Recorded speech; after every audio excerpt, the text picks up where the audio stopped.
Hello everyone, welcome to the Value Channel. Yep, like I announced very recently, this year we're going to be having a lot of videos on technology to tell you or give you tips on how to get into the technology space. And yep, today one of the areas I'm going to be focusing on is a certification that is called AWS Certified Cloud Practitioner, AWS CCP for short. So I'm just going to be giving my journey on how I was able to write this examination and pass it. Some the things that helped me and some information about the examination that might be helpful to you as well. So first of all, I'll start with the Skill Builder. AWS Skill Builder, I think, is the first place you should go if you want to write this examination. I'll be putting up all the links that I'll talk about. I'll put them up in the description of this video. So the first place to go is AWS Skill Builder. On AWS Skill Builder, what you'll be looking for is the AWS Cloud Essentials course. Now, it's free of charge on AWS Skill Builder, so you don't have to pay. All you need is to sign up with your Amazon account or log in with your Amazon account, and you should be able to have access to all the amazing courses that are there. AWS Skill Builder, and on Skill Builder, you go to the Cloud Essentials course. Now, it's a 6-hour course, and now it doesn't mean you finish it in 6 hours, but it will give you a very good idea, and it has the latest and up-to-date information about all the offerings of AWS. So definitely the first place to go. But the AWS Skill Builder course, it's quite a lot to take in sometimes, and it doesn't just focus on the exam, it gives you the full knowledge. Now, after I took the AWS Skill Builder course, I had to also find a video. It's on YouTube. I'm going to put up the link. It was delivered by Free Code Camp, an organization called freecodecamp.org. They have a lot of interesting videos on different IT certifications. Now, on freecodecamp.org, I'll put the link to that video.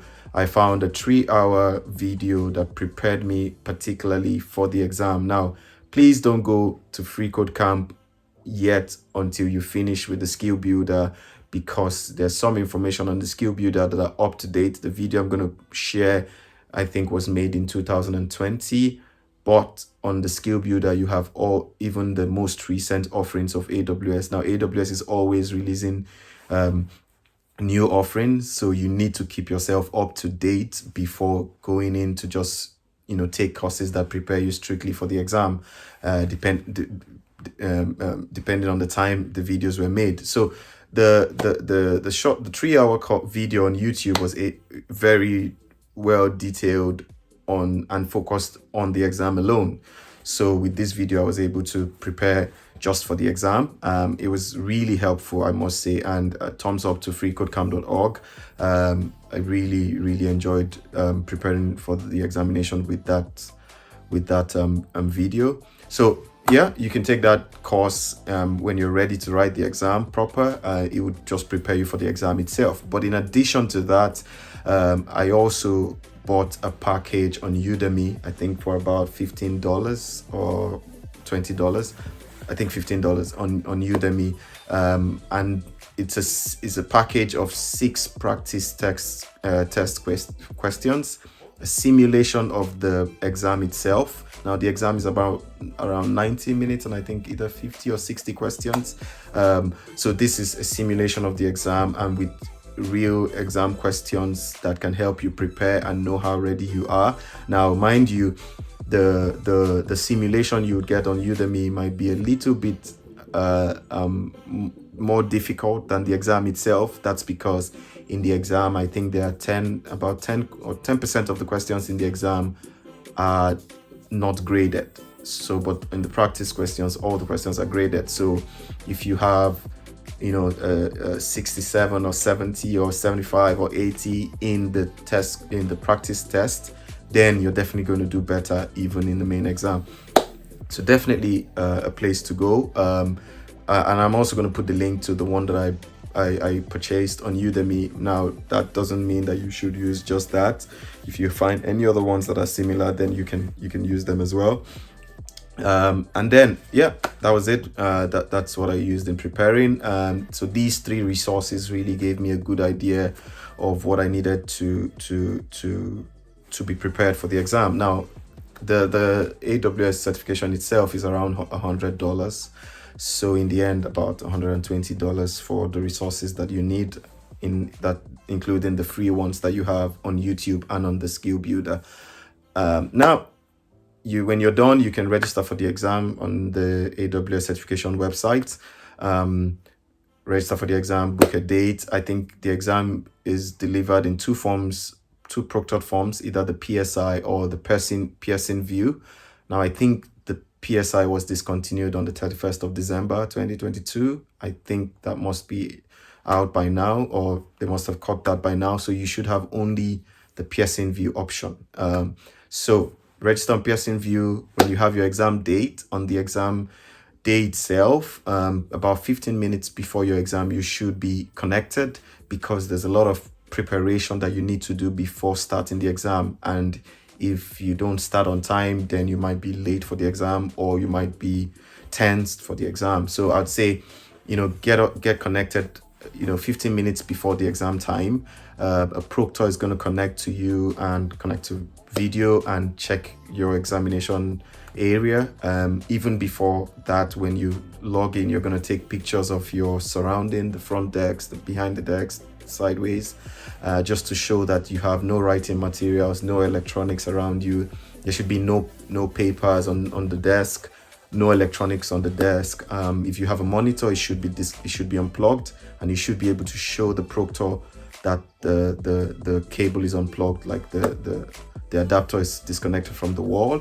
And then when this is complete, when the proctor is satisfied with your preparedness for the exam, then they'll let you into the exam environment, and then you're ready to go. So like I said, get connected few minutes before the exam time, so that you're not tensed when the exam starts. Now, this bit can get you tense before the exam, so you need a lot of time to get settled and ready.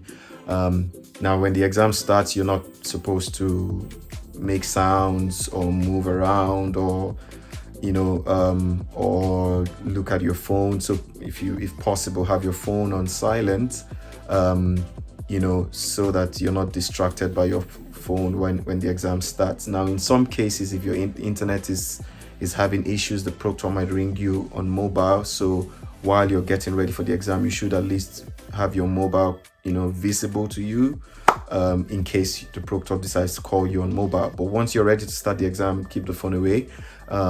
And yeah, your exam starts. Now, some questions, would require just one answer, but there's some questions that would require two correct answers. So always keep an eye out for, cases where in the question you're asked to select two options. So, because sometimes that's where a lot of people lose marks. So keep an eye on, for that. Read the questions very carefully. Technically, you have a lot more time than you will need for the exam, because it's multiple choice. So you really, if you know the answers and you're quick, you should finish, before the time elapsed. So you'd have time to go through your answers very well and be sure that you're submitting something that you're confident, with. If you're not sure about any question, you can just put it on the review and move on to the next. And then at the end of the exam, you can come back to the review, the questions that you pushed on for review. So that way you're attempting the questions that you're very confident in, and then at the end you can go through the review questions, the ones you weren't so sure about, much more carefully, and then you can have more time to look at them. So yeah, once you're done and confident, you can submit, and once you submit, you're going to get, it's either a pass or a fail. So you're just going to know if you passed, and hopefully it's a pass. And once you have the pass, congratulations, you've just earned yourself the AWS Certified Cloud Practitioner certification, CCP. So I hope that this video helps you in getting that, and in passing just like I did. definitely something to be excited about. You don't need to be an expert to write this examination. That's something I need to point out. So, if you're looking to get into the technology space, this is definitely a certification that you can take, and this is just for about $120, which is a good investment in your career. So I'll advise you to take this if you're looking to get into the technology space. Very, very, very helpful. It exposes you to all the offerings of AWS. And then so after some days, you might then get the full result and all that. But passing the exam also exposes or opens you up to much more opportunities within AWS certification. So I think if you pass the exam, you also get 50% discount on your next exam, which can be the next level of maybe associate or developer, whatever be your path, in the AWS hierarchy or in the AWS certification path. So yeah, and you also have access to so many more resources, the AWS merchandise marketplace. There's a contributor network as well for all those who have passed the exam to contribute to making the exam better. You can sign up for that. So there's so many more offerings that you get when you pass the exam. So if you want to have an IT certification under your belt in 2023, definitely want to look out for. And I hope that this video helps you in preparing, and I wish you all the best, and I hope that you pass as well. And yeah, let me know if this was helpful, and any questions, please drop in the comment section. Looking forward to doing more videos on technology, preparing for the technology space, or developing your career in tech in 2023.